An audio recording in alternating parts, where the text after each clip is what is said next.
রাঙ্গামাটির বীরশ্রেষ্ঠ মুন্সী আব্দুর রউফ সরকারি প্রাথমিক বিদ্যালয়ের প্রধান শিক্ষক সালমা আক্তারের অবসরজনিত বিদায় সংবর্ধনা অনুষ্ঠিত হয়েছে।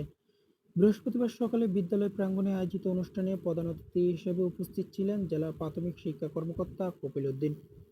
অনুষ্ঠানে বক্তারা বলেন, বিদ্যালয় প্রতিষ্ঠা লগ্ন থেকে নিষ্ঠা, সততা ও দূরদর্শী নেতৃত্বের সঙ্গে দায়িত্ব পালন করছেন সালমা আক্তার। তার আন্তরিক প্রচেষ্টা, দক্ষ ব্যবস্থাপনা ও শিক্ষার মানোন্নয়নের নিরলস কাজের ফলে বিদ্যালয়টি উত্তরোত্তর সাফল্যের পথে এগিয়ে গিয়ে জেলা শহরের অন্যতম সেরা শিক্ষা প্রতিষ্ঠান হিসেবে সুনাম অর্জন করেছে।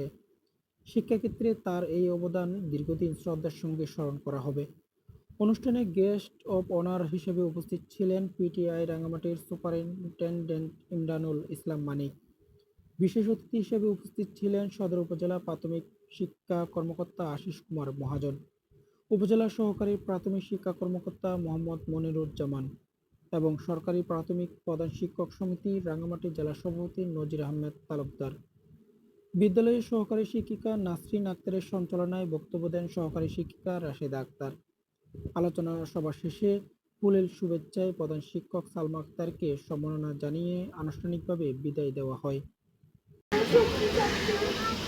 তোমাদেরকে আমি অনেক মিস করবো।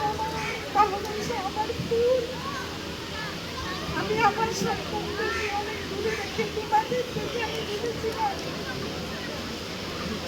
সবচেয়ে বেশি ফুলগুলোকে আমি মিস করবো। আমার ফুলদের কথা আমি প্রথমে কৃতজ্ঞতা জানাচ্ছি মহান সৃষ্টিকর্তা আল্লাহর কাছে। আমাকে সুস্থ রেখেছে,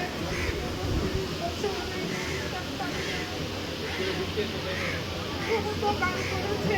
আমি সর্বাত্মক চেষ্টা করেছি সবাইকে ভালোবেসে তাদেরকে আগলে রাখার চেষ্টা করেছি। নিউজ ডেস্ক, সি বার্তা।